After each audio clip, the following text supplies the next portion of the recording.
now. All right, let me just take a look at this and see how this looks. All right, now something I really like to do with watercolor, and what I think is really fun about this technique in particular, is that if you want to take your light colors again and float them on top of the darks, you can.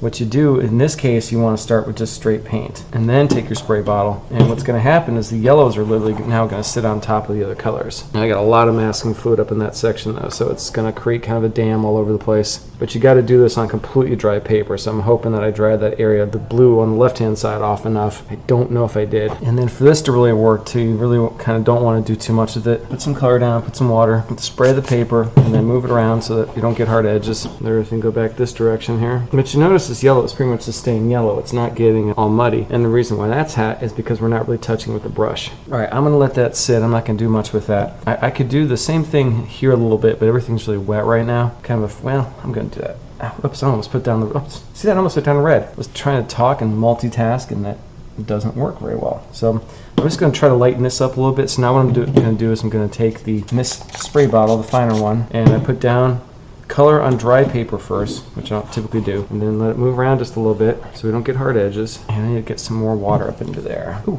I did drip red all over there. Let's get that off the paper before that starts to dry too much. I was digging that red into there. That is not what I need to go there a little bit. Okay, I got to stop this because everything is wet right now. It's moving too much on me. I got to let that soak in for a few minutes before I do anything because there's just a giant puddle. If I use a hairdryer, I'm going to start blowing paint all over the place. I don't think I want to do that.